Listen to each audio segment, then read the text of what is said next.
let's walk through that. So what was the mission for that day? What were you guys doing? Because you're not, now tell us also too, are you driving or are you riding this time? No, so this time, I go there, I'm with 82nd again. We're called to help out a small unit of us, a task force of 300 is called to help out. It's a bunch of scouts, airborne scouts. So I'm put with them, and we're supposed to help first Cav out during the surge, because this was the big surge in Baghdad. So we're just north of it in Bakuba and Zagania and along the riverbanks, patrolling all that area where you don't have a lot of options with roads, with the riverbanks right there. And they like to hide in the palm groves along where all the water is. So our job was to go there and clear all that area and find them all, because they're running out of Baghdad, trying to stay hidden along the riverbanks and all the palm groves. So we had to go flush them out of there. So that day we're just on another mission of resupplying and checking on everybody and make sure the camps are neat. I know we were bringing some engineers out to help build up one of the forward operating bases. I was the lead vehicle in the passenger seat, the convoy commander of it, and our NCOIC of the convoy. We left about 7 o'clock that morning, 7:30. And the last thing I remember is, and I do a joke about it, was having a cup of coffee, because the lieutenant, the S4 supply officer, was going to come out with us, or Captain Grassball was going to come out with us and just check his supply line too. And he was really good about that. Talk about a good officer. There's one right there. He would make sure everybody was taken care of everywhere we went, checked on it. He didn't have to leave the base, but he wanted to go check on there and be out there with everybody. So he got in behind me, and I remember just waiting for him to get there, and I had the extra cup of coffee. And then I woke up in Texas in the hospital. That's what I remember. When you woke up in Texas, what's the first thing you remember? I mean, there's got to be, like you were saying, where am I? How did I get here? Is this what heaven looks like? What if you remember, what was it like waking up? Right. When I first woke up, I mean, first things I can remember are people telling me that you're in San Antonio, Texas, you're in the hospital, and I have to repeat it.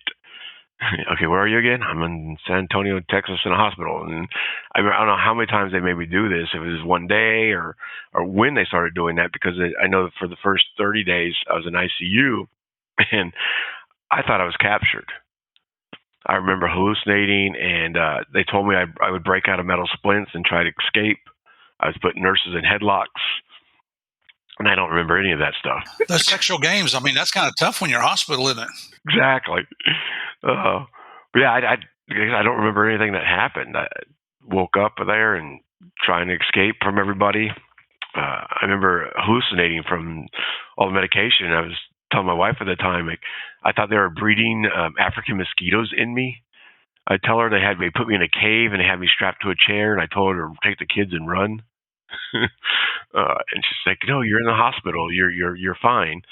But I found out later when I put it all together, they put you in, it's called the pink Cadillac. It's a chair so that you're sitting up, so you're not laying in a bed all day. So they sit you up for a while. And so I know I kept bugging them, like, "Let me out of here." I didn't want to sit up anymore. So that's why I thought I was captured. And the skin grafts were the mosquitoes, where they took the skin and they had to actually peel the thing after. 10 days later, they start kind of peeling the zero form off, and where they took the skin graft from. And then 14 days later, they can reskin graft from that again. But it's weird looking back at it, once Leo told me, when I figured out what was actually happening to me, it's like, okay, I can see why I hallucinated that, why I thought that was the case. It's kind of like dreaming. You'll have weird dreams and you don't realize what it is. It's like, I'm on fire. The house is on fire. Then you realize you were just, warm, or like fall asleep in the chair in the electric heater or whatever, your heating pad just, warmed you up too much. But how long did it take? You think you're in a hot tub, you wake up and you just pissed yourself. That's all. I hate when that happens. You mean when you have the dream or when you piss yourself? Moving right along. Nothing to see here, folks. How long did it take you to come to actually understand what had happened? It was shortly after that, probably like 40 days in. I knew that I got injured.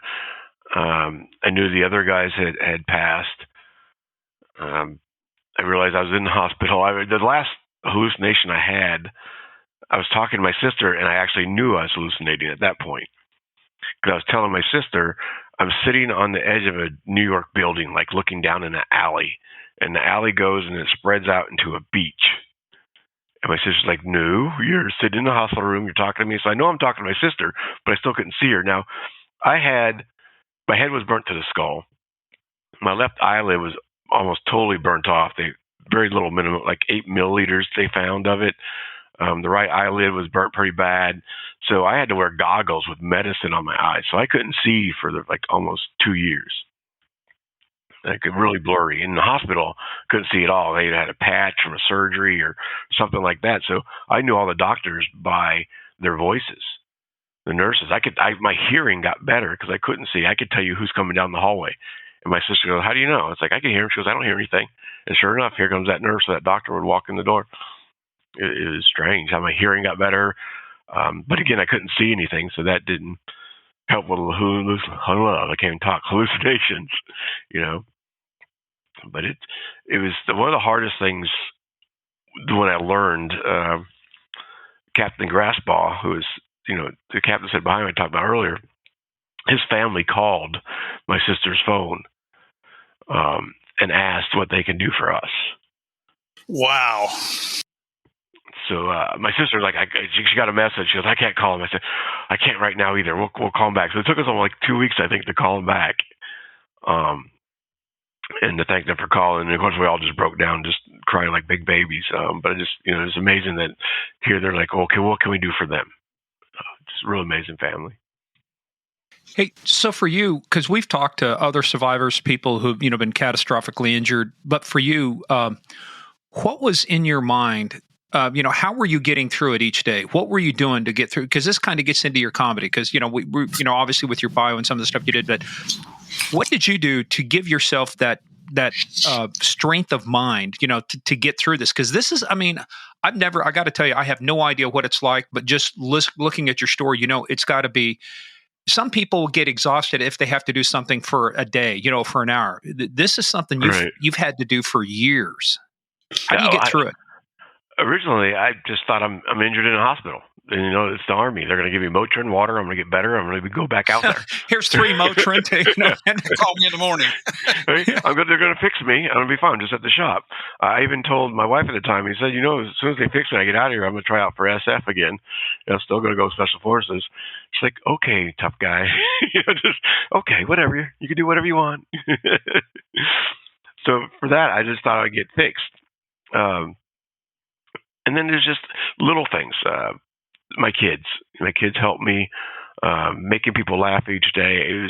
I always had this sense of humor from the beginning. With ICU, they wouldn't give me any water. You had to have these protein drinks and all that, Sure drinks and stuff. And so I got mad at them when I was going for a walk. What I called a walk was me shuffling my feet around the nurse's desk, and I would be wore out from walking 20 feet. And I would yell at them, "When I get out of here, I'm having a water party. Everybody's going to drink water. No alcohol, squirt guns, water balloons. We're getting water." Did they laugh at you or they just shake their heads? They're just like, "Whatever, guy." You're the same guy that was just choking us and calling us bad names last week. But it's just, knowing that, I got to be strong for my kids. And again, I didn't realize how bad it really was, that I'm just going to get fixed. But when I got out of the hospital, after spending 6 months in the hospital, that's when I realized, okay, how bad it was. I was scared to leave the hospital. They're always talking about, being a burn survivor, going out in the sun and stuff like that. And I left the hospital with no skin on my head. The still top of my head had no skin. So my wife at the time had to take care of me and clean that, make sure I didn't get infection. She would get the kids off to school, then do wound care on me, then take me to my appointments all day long. And again, it was just that sense of humor that kept me still messing with people. I still just kept going to the hospital, and I'd have this dry dressing on my head, and I'd make it like little dreadlocks hanging out of it, and I would paint them different colors. I was a Steeler fan, so I'd make them black and yellow for game days. I'd make them red, white, and blue for 4th of July. I'd have an eye patch on. I put a googly eye on that. So kind of a Rastafarian pirate, huh? Right. But pushing for my kids, it gave me the strength and just trying to keep going. Now in the back of my head, that's what I was showing everybody. but I was still struggling with survivor's guilt, a burden to my family. So without that skin on my head, every surgery I went into, I could get infection and die. So my kids had to worry, family had to worry every time I had a surgery. So I thought it'd be easier for them if I would just die. They can move on, move forward. I should be there with those other 4 guys. I don't understand why I'm alive. I'm useless. I can't do anything. Can't tie my own shoe. My kids have to help me. I can't go to Walmart and walk around. I got to get one of those scooters. Like, this is crazy. I'm the guy that takes care of everybody else. So I prayed to God for almost 2 years every night, even though I was making people laugh during the day, trying cheerful and hopeful. At night, I just, all right, let me go tonight. I know you're there. Just let me go. And I just kept waking up and being me. Luckily God gave me the courage and strength to do what I do. And eventually it's like, okay, I got it. My head got closed off. They ended up doing a tummy tuck to save my head, that skin from my stomach. And I said, all right, if I'm here to raise my kids, if you kept me alive to raise my kids, to teach them something, because, their kid's going to be president or whatever, then if that's why I'm here, I accept it. I'm going to be positive inside and outside, not just showing everybody else that, but I'm going to believe it myself too. And so Well, that makes sense. It was a tummy tuck, because I thought you had a third eye for a minute, but that's actually your belly button in the middle of your forehead. Then, right? Yeah, it sucks. I got to pick a lint out of my ears now. Sorry, man. I get a headache when I eat too much too. Yeah. See, it just takes a while. You set in. Hey, but I want to talk something serious though, because Murph and I both, not to the extent the folks in the military, but I've lost more friends to suicide than actually line of duty deaths. Military, we've got an inordinate amount of people killing themselves. How did you, like you said, you were praying, but what do you think kept you from being one of the statistics? My children. Definitely my children kept me. I couldn't do that to them. If it was God's choice, it was God's choice. But if it was mine, I couldn't do that. And even today, there's times you think, oh my God, I'll get everything I'm doing. I'll still get depressed. It still hits me. I don't wake up like, hey, life is so great. When I'm busy speaking or comedy and talking to others or doing a veteran retreat, then I'm doing what I'm supposed to do. I can do that for 2 weeks straight and then take a day off going, oh, I'm depressed. My life sucks. I just go into a slump. It's ridiculous. And I got to pick myself. So it's a battle every day. Even with, people see this, oh, he's so happy. It's still a battle. You still got to remind yourself. Sometimes we get to remind others and we need others to remind us. And so, my mission now is to try to help others not do the same thing. I don't want them to die by suicide. I mean, that's one of the things my wife and I are trying to do with our nonprofit too, is teach others that it's died by suicide. It's that mental illness, that injury they sustained overseas during war that took their lives. That they didn't commit a crime. They didn't commit suicide. So we're trying to change the lingo of that too. And just teaching others what I learned to try to get through it. We see each other on here, and I know people can go to the website, but before we continue on, just now that you're kind of at this point, in your recovery, tell everybody what the extent of your injuries are, because it's more than just your face, Right. It's your left arm, right? So what were the extent of your injuries? So I was technically burnt. 38% of my body was burnt full thickness through, and the head, the face, the left side of my face is my shoulder. The right side of my face is my neck. They just stretched the skin up and put it on the right side. And of course, my stomach on my head. My whole left arm was burnt real bad. I lost my left hand. I had that for 2 years. I kept telling them in the hospital, take my hand off. Like, it's just in the way. It's painful. Just get it out of the way. It's worthless. And they kept trying to make it work. So they said, give them 18 months. I gave them 2 years, and we finally amputated the hand. And then the legs were burnt too. But other than that, and then when they take the skin. No, I was going to say, were your injuries only burn, or was there any shrapnel or any other wounds? I don't know of any shrapnel. If they did, they got it out before I woke up, but broken clavicle, fractures in the jawbone. My skull was messed up real bad. If you ever see pictures of my Humvee, it was upside down. It was 3 to 4 artillery shells that blew up underneath it, thrown at 20 meters. The hole was 5 foot in diameter and 3 feet deep. And if you look at the Humvee, it just looks like a convertible. You see the door I was in, it's still on fire. I got pictures of it. So I must have slid on my head. So my skull's been scraped off. You'll see it's lumpy because they had to shave parts of the skull off. to get good tissue to grow back on it because it was so bad. Like the doctor said medically, I shouldn't be alive. They didn't understand why I was still breathing, keep going every day. Well, it sounds like you do understand. I'm glad that you mentioned that. I think now I think you would today I agree. definitely get it. Because when I woke up from my coma, I was in a medical. I gotta say it correctly. Medically induced coma. Induced? Yes, I used to medically say induced coma. seduced. I used to say medically seduced, and I didn't even realize I was saying it wrong. I was on a Those panel one pills time. will do wicked things to you, man. Right? I'll tell you. I was on a panel with 5 other burnt guys, and we're sharing our stories to medical staff, and they're going to ask us questions. We all share 5 minutes, and they do a Q&A. And so it got to me, and I was in a medically seduced coma, and no one said anything. But then after me is my Navy buddy. He was burnt in a boiler explosion. I call my BBFF, my best burnt friend forever. He calls me out on it right away. And to me, I thought I said it correctly. I didn't hear it. He said medically seduced coma. And when he said it out loud and I heard it, like, oh, shit, I said it wrong. He goes, what hospital were you in? What nurse did you have? I said, don't worry about it, Navy guy. You wouldn't have enjoyed it. I had a female nurse. Oh, okay. But you did have a pole in your hospital room, so yeah. But on a serious note, when I came out of the coma, I remember being in the coma. I can look back and remember it was like, the best way to explain it is I was like on a giant white iceberg, and there were stars out at night and all lit up. But it was very calm, comfortable, warm, and voices telling me that I'm going to be okay and my family's waiting for me.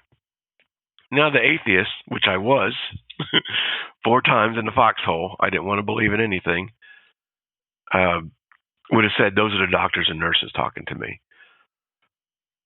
But I know that might have been family members. Definitely God was judging me at that point.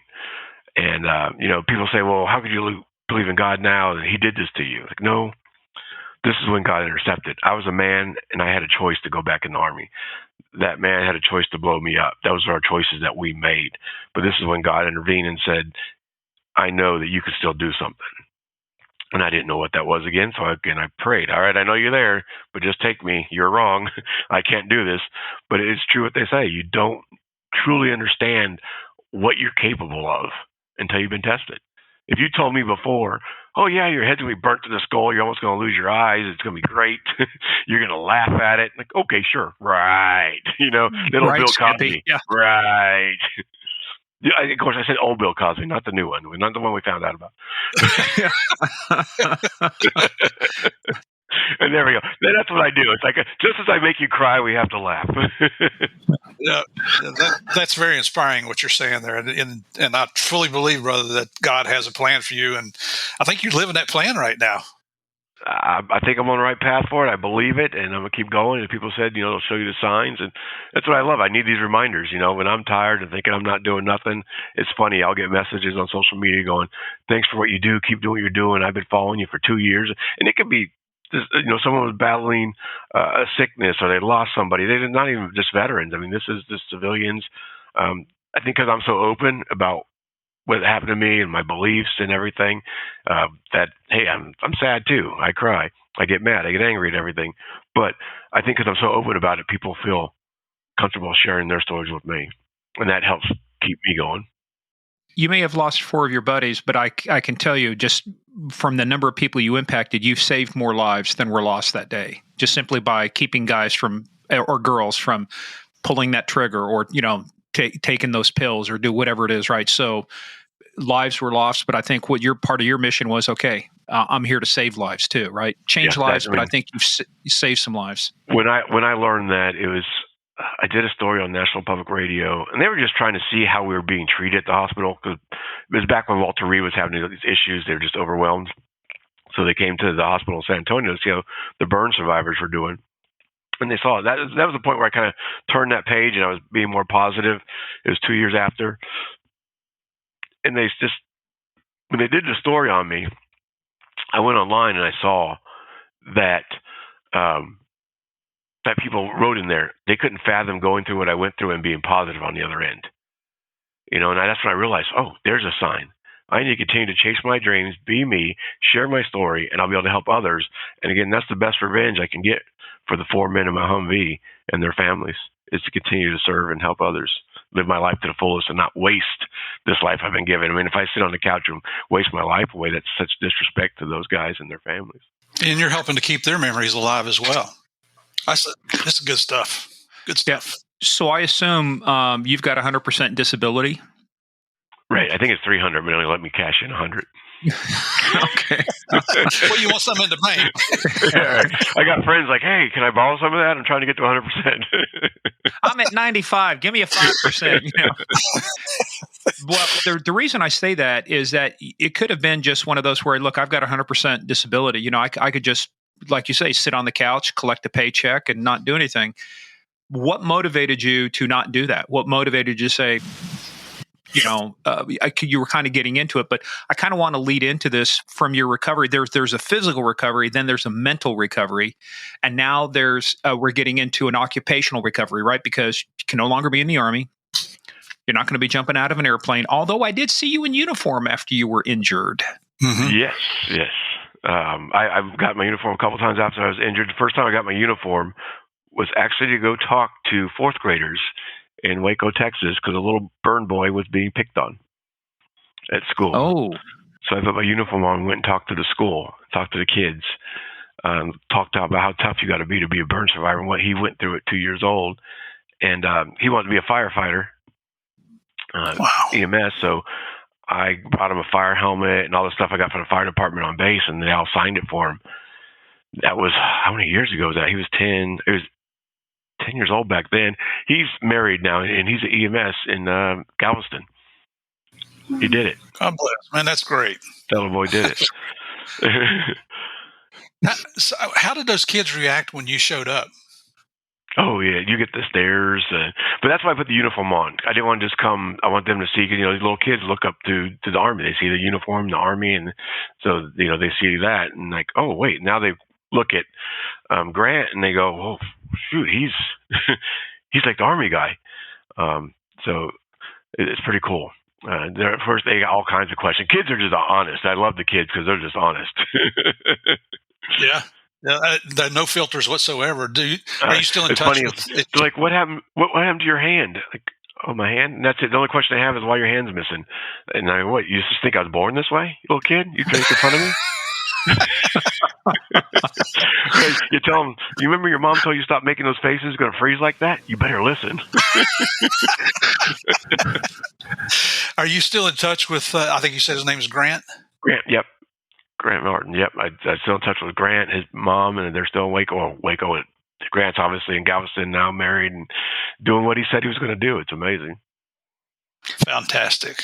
Well, but see, that's the impact when it's long term. There's things you can do short term, right? But when it's long term, when you see somebody thrive because of that, it's amazing. All it takes is a little change of perspective, right? You give them a different perspective, a different way of looking at it, and that's what you're doing. So let's talk about, like we said, you've had the no longer back in the Army, so you're still working on your emotional, recovery, physical recovery. Is your physical recovery still in process? Are you done with operations, or are you still getting some?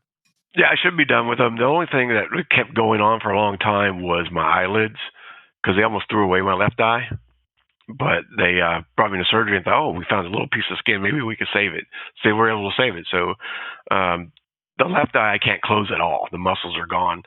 So they have to, when the scar pulls down and pulls that eye open too much, it's exposed, I'll have to go in and put another skin graft to release it and cover it up more.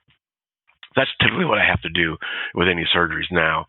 But I haven't had one for 5 years. The last time I went in, they took a piece of my hip and they put it over my eye and they covered it. They just put a big chunk of skin over my eye and covered it for a month. And then after a month, I went in and they cut it open, and then I had an eye-open experience.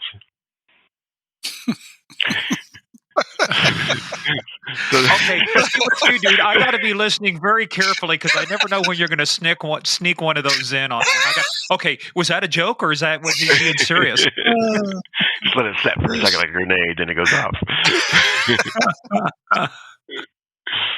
But yeah, as far as that goes, I mean, that's the easy part. I talked to a lot of people, and they're like, I wasn't as injured as bad as you. It's like, you were.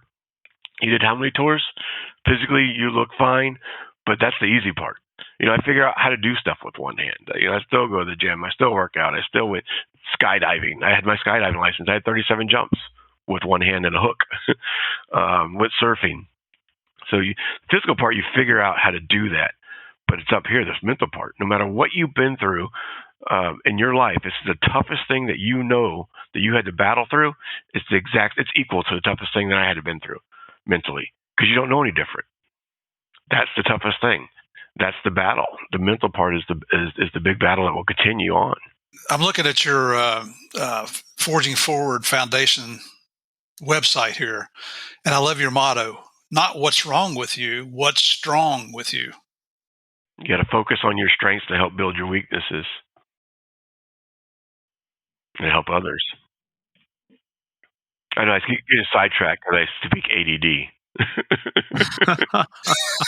Hey, I got ADD too, but actually, I even have a worse version. I have CDO. Do you know what CDO is?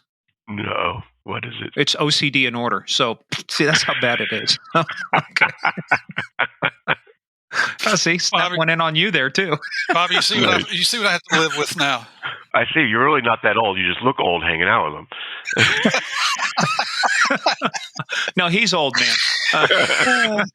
Hey, this bald head has become a defense mechanism. I can shine that up and blind whoever comes around me. Especially when you're driving, when you're all over the place. Kind of, Moses parting the Red Sea. Look out, it's Murphy. All right. You've been talking to my wife again. No, I've been talking to the insurance claims adjuster. He's making a living off of you, pal.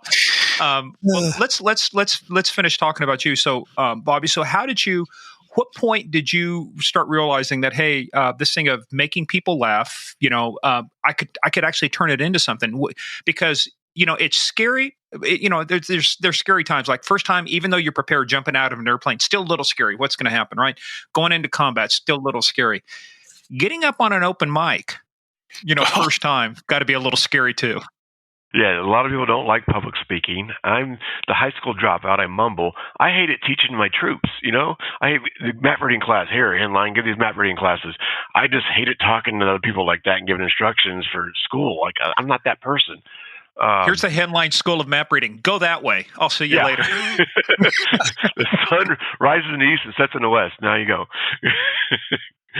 Good luck. But no, I was just being funny. It was a defense mechanism. It put others at ease. So I was just joking around. And my occupational therapist, when I had my hand amputated, and I was going through all that, learning how to use a prosthetic and everything, she's like, "You're so funny. You should try stand-up comedy." I said, "There's no way it's going to happen. Like, with a bunch of wounded veterans and hospital staff, we all have a sick sense of humor. Just like law enforcement, you have to have that sense of humor to deal with the jobs we do." And so I was like, "No one else is going to laugh at it." She said, "Just try it." She kept nagging me. So I said, finally, "Okay, I'll try it. I don't think I'm funny with friends and stuff like that, but how do I write a joke? I don't know how to do that." So, but I was going to LA to do surgery, and she said, "Well, while you're out there," it was just a consultation at first.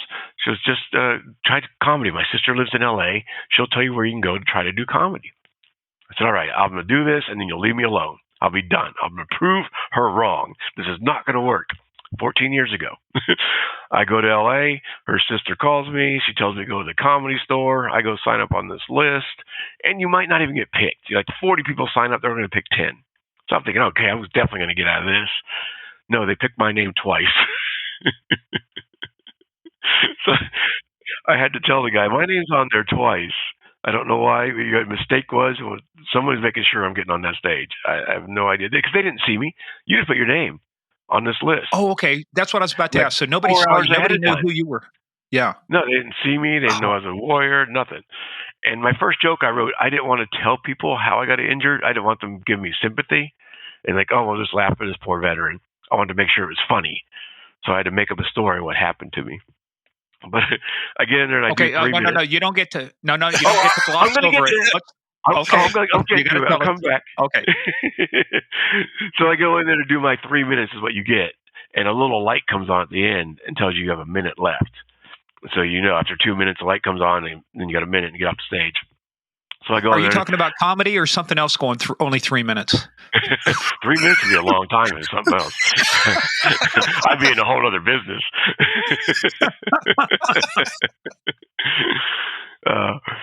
And that would be comedy too, probably, is what my wife would say. So your 1 minute light comes on. But before the 1 minute light comes on, I do that joke. So I tell everybody that this is a rare birth defect. That my mother had to work through her pregnancy in the circus as a fire eater. Did they laugh? They kind of giggled at that. That was kind of a little giggle, but where I really got a compliment is after that I said, and now my mom thinks she has a right to complain to me about her acid reflux. And again, I got a bigger laugh. No one really laughed, but a comedian afterwards said, I like the acid reflux part. And I said, okay. I didn't realize. I thought the fire eater is funny, but the acid reflux they can actually relate to. So that made it even funnier. And so that's why I learned, like, okay, if I can write a joke that they can relate to, that's a really big laugh. So that's another way of writing it. So I went back to San Antonio after that and started doing open mics. I'm like, okay, this really might not work. I'm not going to be a comedian or anything, but this is fun to go in front of people and make them feel uncomfortable. It's kind of a fun thing. And then so I started doing it like 3 days a week. I go to open mic and practice just making fun of myself. And then I realized, you know what? If this does go somewhere, I can help. Again, another way to help, whether sharing my story. If I get on stage, if you see me on stage, now it's going to make it easier for another burn survivor, someone with disfigurements. When you see them, you'll feel more comfortable talking to them if I can address issues that we have in a funny way. So that's what kept me going. When you said acid reflux, I thought you were going to say you just got through eating Taco Bell and it exploded in your Taco Bell exploded. That's the other end. Hey, so I read one article about your first stand-up. You kind of skipped over the last minute. What was that story about?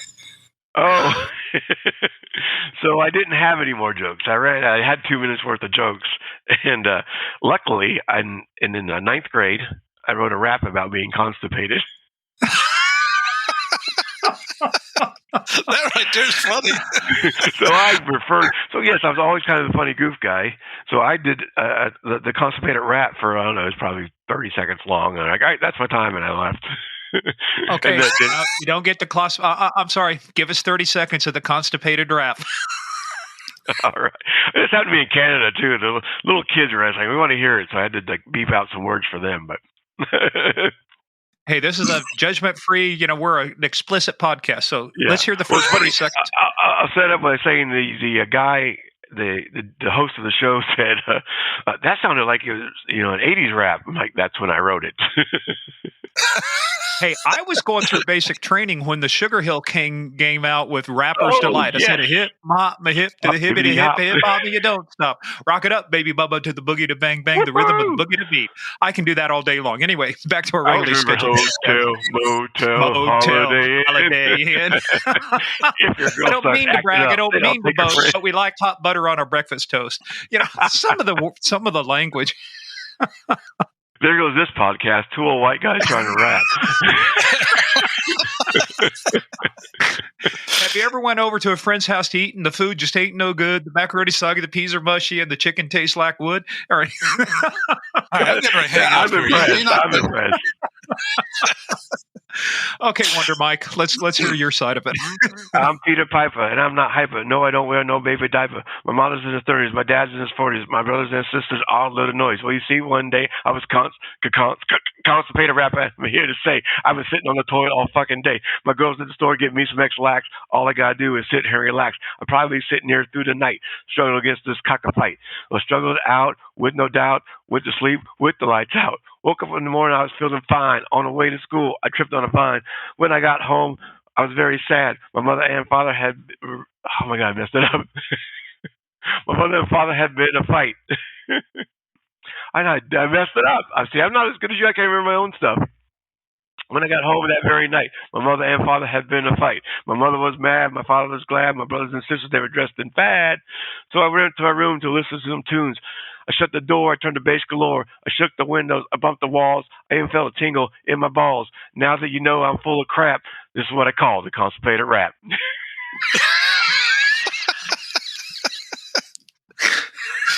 Oh, okay. I messed up the part first. too where the windows were breaking and the walls were shaking because of this shit that I am taking. I missed that line.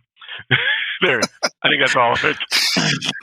Oh, There my is a gosh. first for Game of Crimes, our Oh. first rap song ever recorded on live on air.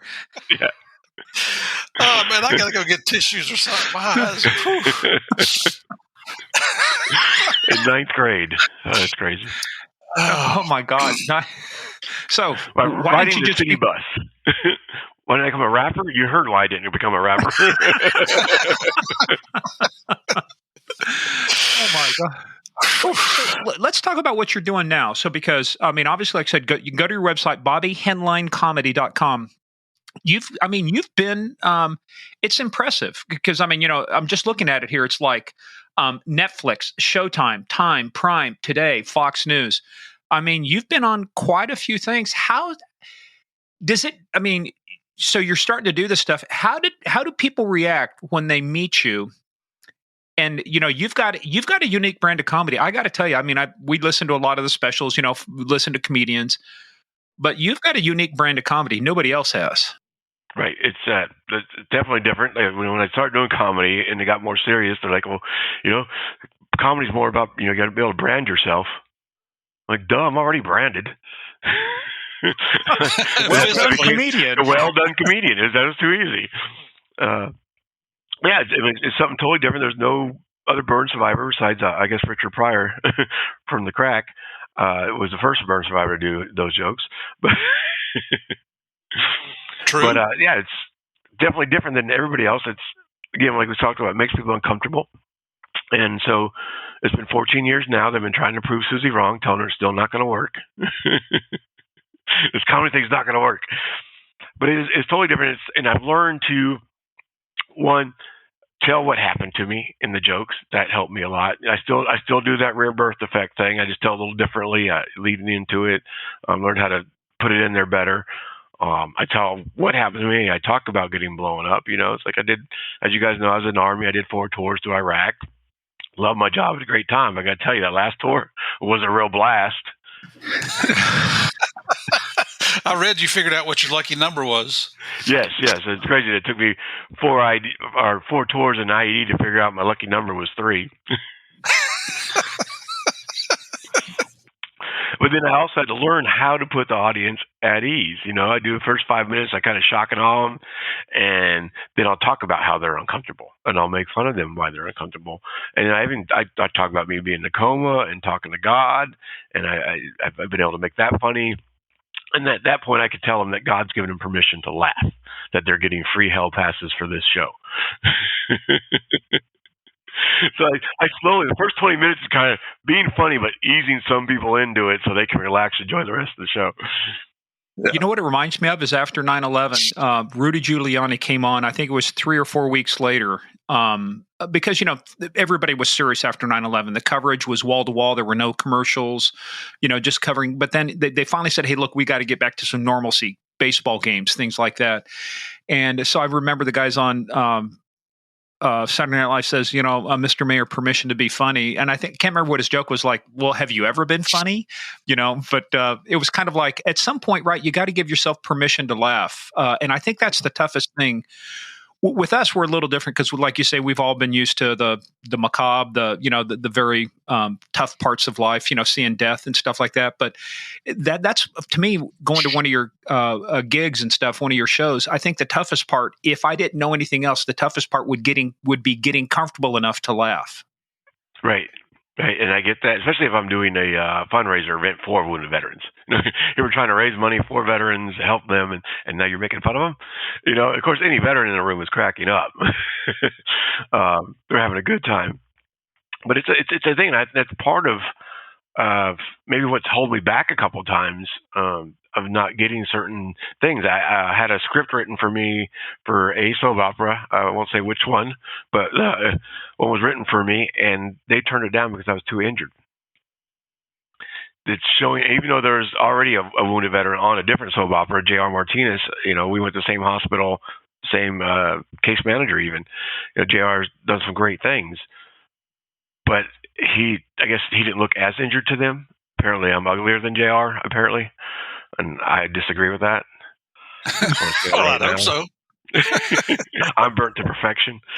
It's always warned the ladies, once you go cooked, you're hooked. Oh, God. Well, I was going to ask you, when you go to a restaurant and you order a steak, how do you order it? See, I wait till Jamie orders her steak. And then I just say she likes it well done like her men. How many times do you get slapped for saying that? She just likes to watch the reaction too. She's used to it now. Hey, just promise me we're not going to hell for making these jokes and laughing with you. No, you get the pass. You get the pass today. If you laugh on my social media, if you hit the follow button, if you laugh at me and you don't follow me on social media, you're going to hell. You have to follow after the laugh. That's why he has 72 million followers. Hey, so as we kind of come to the close here, tell us about what you got coming up, right? So we're recording this, in February of 2024, just bookmark it for, the future. But you just had an event, but you've got some other stuff coming up. So if people want to catch you, I know they can go to the website, but what kind of things do you have coming up? Do you mix comedy shows in with public speaking, with motivational talks, with vet groups? I mean, how does the mix of your activity look like? Oh, yeah. A lot of stuff still getting planned this year.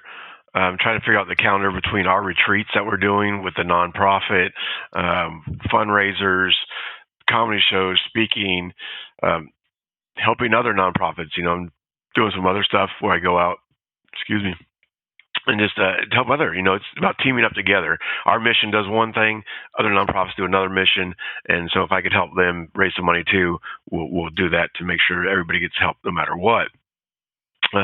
So I really couldn't even tell you offhand, no pun intended. Okay.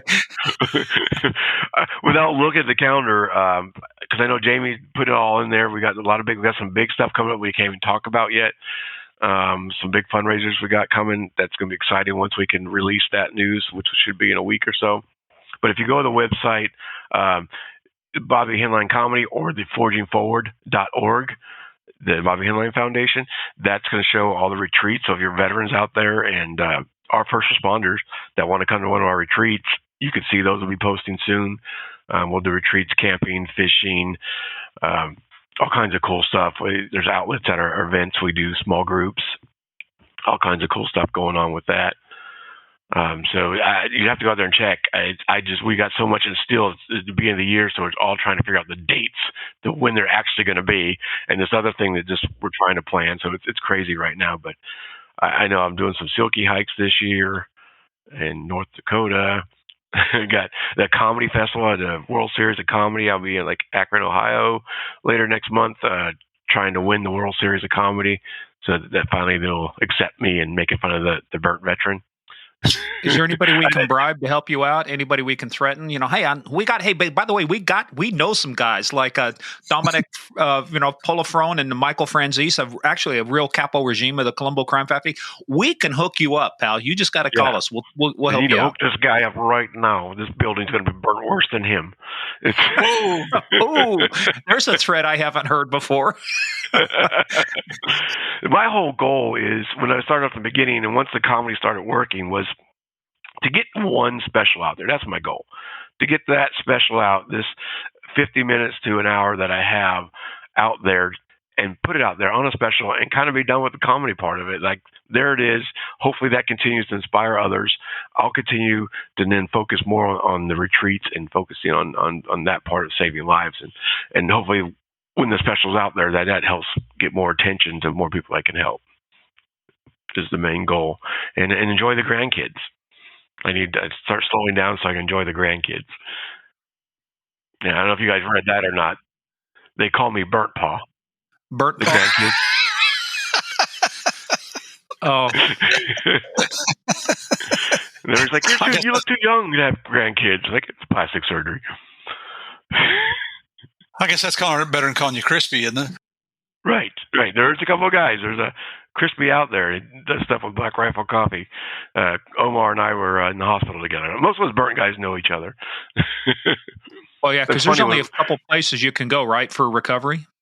Right. With the burns, you're going to San Antonio. So we all go through there. And in 2007 was a busy year because of the surge. So we got to know a lot of us. And there was one time it was the Navy guy and the other Navy guy he was burnt with. All three of us went to a pizza place in San Antonio, and they got this like 48-inch pie, and the slice is as long as your forearm. And so we're walking out of there with leftovers. It's a popular place, little tiny hallway.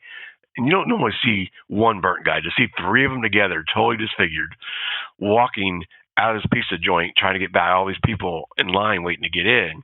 They're just staring. So about halfway down the line, I just go, "Careful, the pizza's really, really hot." Oh my God. Did anybody laugh?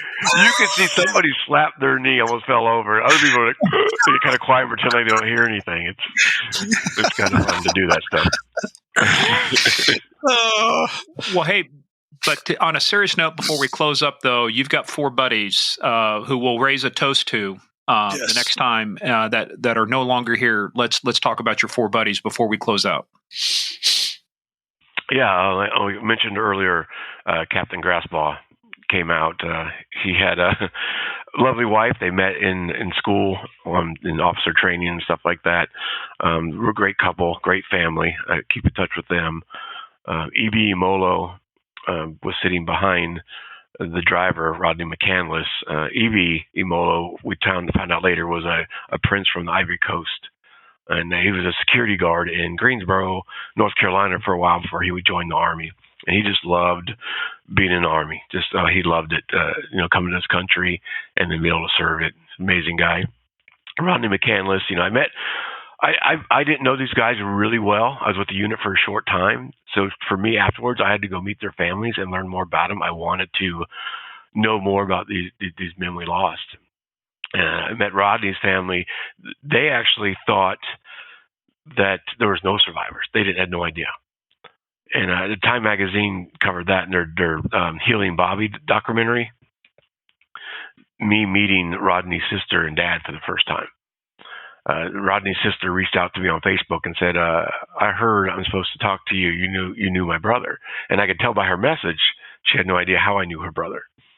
And this was 6 years after. So I finally sent her a message and said I was with your brother, so in the Humvee. So I meet her, and you see that on the magazine, the Time magazine documentary. You actually see Grant, the little boy, too. They kind of cover everything I did, the comedy show, going to one of Grant's surgeries, and meeting Rodney's family. So it was healing for me to meet their families and learn more about them. And then Levi Hoover was my gunner from Michigan. It took his mom a few years. I reached out. The Grassbaugh family was right away. Evie's family was short after that. Rodney's family got like 6 years. And Levi's mom, I think, was probably about 3 or 4 years, just because she wasn't ready yet to meet me. So I finally met her in person. So that was 10 years later, I met her in person. Now, we emailed a couple of times. It was 2017 or 15. Might have been 15. I'm old and blown up. But I think I did a Run Like You're on Fire tour, so I made sure I ran, and that's actually the same year I met Evie's family in person too. That same year I was doing the Run Like You're on Fire, and I made sure I was running a 5K in the 13 different states to raise money for traumatic brain injury and service dogs. Amazing. So I called the Run Like You're on Fire tour, and I made little shirts with a stick figure, like my logo with the head on fire, and it said "Run, Bobby, Run" is what I put underneath it, and that's why I originally grew out my beard, to be like Forrest Gump. That's and then I liked it and it stayed. And Jamie thinks I look ugly without it now, so I'm not allowed to shave it. But I made sure that route went through, so I saw the families during that time too. So it was really special to meet them all and learn more about who they were. And so we all still keep in contact today. So for our listeners, we're dedicating today's episode, and this was with Bobby's permission. We discussed it beforehand. So today's episode is dedicated to Jonathan, Evie, Rodney, and Levi. Thank you for your service, guys. Yeah, those are my angels that look after me today. Try to keep. It takes all four of them. They got to pull shifts to keep check on me. You're a handful. What can we say? Yeah. Well, yeah. there's always somebody on Overwatch with you watching. What is that son of a bitch going to say next? I don't know whether to laugh or not laugh or. And those guys, my angels are with me everywhere. They're in my truck. I have their dog tags with their pictures on them. They're tattooed on my body. I'll never forget my angels. What they've done for me, speaking to me and helping me through everything. Well, and I think that's empowering you to help others now too. That keeps you motivated. This has been fantastic. Well, and seriously, we owe you a debt of gratitude that can never be repaid with money, or anything else. Eternal gratitude is all I can give you. But for what you do for our country, what you do for people, here's the biggest thing for me: what you do not only to stay alive, but to keep other people alive. That's your legacy. Making sure that we don't add another name to a list that's already way too long for this kind of stuff. No, what's one of the things we do with our nonprofit is we have remembrance tags, and all the tags they're basically dog tags. They're veterans' names that have died by suicide, and we give those tags out to veterans at our retreat, and they take an oath with me that they'll use those dog tags as a reminder of their strength when they're down and out. They know those tags are there. It reminds them what's strong with them and to keep going, to live their life to the fullest respect of those we lost. And that's how we continue to serve for them. Because again, these guys and gals that take their lives, these are all combat veterans. They sustain that overseas. That injury is, if I went in for another surgery and I didn't come out of it, I died because of the injuries I sustained overseas. When they take their lives, that's what they're doing. They're not scared. They're not chickening out. When I thought about suicide, it was protect my family. If I took myself out, again, like I said, they would have to deal with me. The kids don't have to stress out. Is Dad going to drive out of the drive-thru? Are we going to get this order, the drive-thru done? Or is Dad going to freak out and just take off out of the drive-thru? Is Dad going to be able to listen to me today, tell my story, instead of at the restaurant or the movie theater, constantly looking around going, I can't talk to you right now because I'm watching out for you. Being around my kids was harder than me being alone. If I'm around my kids and those are my soldiers, I got to constantly protect them. I'm more heightened then. So I know that these men and women are doing it thinking they're protecting their family, that way they don't have to deal with them anymore.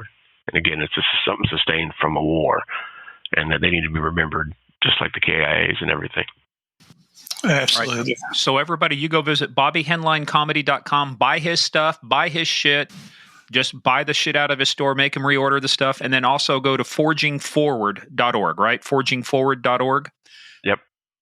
And everything we sell goes to the foundation. You get the You Are Beautiful shirts. The little 6-year-old drew a picture of me. I saw that. Yeah, I'm gonna have to get me one. I'm gonna have and go out to the range and say, I know this guy. Yeah. So we're doing ones now there and say that you are strong, and it's going to have the little figure deadlifting. All right. Nice. Hey, Bobby, God bless you, brother. Thank you for your service to our country. Thank you for being a patriot. Thank you for taking the time to come and entertain Morgan, because without you, I'd have to do it by myself, and it's more than a one-man job. Anytime you need me, old man. It's been great having you on here, brother. Thank you very much. Appreciate you guys. Thanks for having me on. You guys don't go anywhere. Everybody else, stay tuned for the debrief.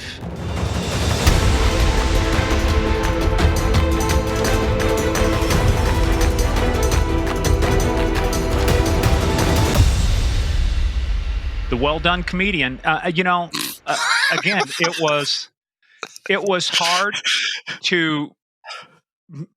It was hard to get into it, but then when we did, it's kind of, hey, you gave us permission. You said, I give you a pass, I give you a pass to do this. And it's like, but you could tell when I was listening to him, I think it was on the Huckabee show, Mike Huckabee had a show, his first kind of appearance. It took a while for the audience to warm up because they weren't sure do we clap? Don't we clap? I mean, what do we do here?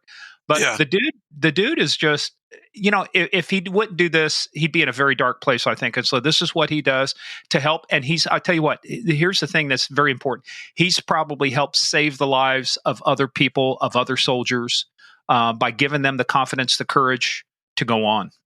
Absolutely. And I mentioned in the intro about Bobby's connection with Jason Redman, and this is all about Bobby, but I got to tell you, this is how these guys get through these traumatic events.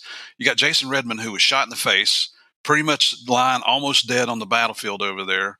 when they finally got him to the hospital, they got him in the United States. He came out of the drug-induced coma that they put him in. His first 3 questions were, how are my troops? Have you called my wife? And is my face still pretty? And that's the kind of comedy that Bobby came across with. You guys, you set the standard for other people. You make us proud to be associated with you. You demonstrate that you served your country. Now it's time for your country to serve you back. Guys, check out Bobby Henline, his website, Bravo 748. That's Bravo 748 Military and Law Enforcement Speakers Bureau. Go online, check out all the comedy acts he's doing. If you get a chance, go see this man in person. I promise you're going to have a great time. And maybe if you're lucky, he'll do the constipated rap for you. If he can remember it. Yeah, it was a little while. Oh, I tell you what, guys.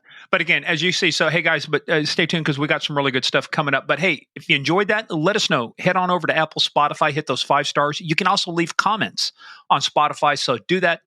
We don't know how it works. It's an algorithm. It's in the clouds. It's magic. It's David Copperfield, David Blaine, Houdini, all rolled up in one. Also, head on over to GameOfCrimesPodcast.com. There you will see a lot of pictures of Bobby before and after.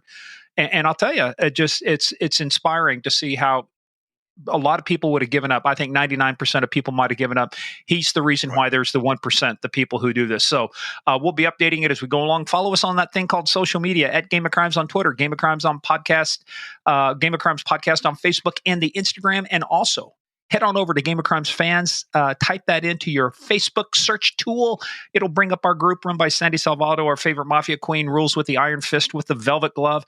Also, patreon.com. We've got some good things coming up on patreon.com. So patreon.com/Game of Crimes. That's patreon.com/Game of Crimes. That's where you need to be. We got some good stuff coming up, and Murph may eventually work himself out of the doghouse with our next Narcometer review. So we're working on it. We're working on it. You got to come check us out. Well, and again, let's not go off on a tangent to where I said, what about this? And then 5 minutes we talk about you partying with the guys down there. There is a Netflix series that was out recently. I don't want to give away too much. You can probably figure it out. But we were challenged to say, if, in fact, Sandy said, if you can get this person, you're off the hook. So you're very close to getting that person weird. from that Netflix series. And we will. A son of mine, I hadn't seen him since he was 4 years old. And we even got a bonus to go on top of that. But I moved around wait so till much. Next time to find out we about were that. young and. Well, the bonus I got is a challenge coin and a couple free T-shirts. So turns out good, man. I found him and he was living. Well, hey guys. We hope you appreciated this. Again, go to BobbyHenlineComedy.com, Henline, BobbyHenline.com, so I talked to his mom and said, comedy.com, and he's got a foundation. You said it was Bravo748.org, Bravo748.org. And he was turning head on over and support him. And guys, we just thank you once again for playing the biggest, baddest, and as you can see, the most dangerous game of all, birthday with my the son. Game of Crimes. Great time. That was March 4th, 2007. I deployed a couple weeks later. And April 7th is when I was hit.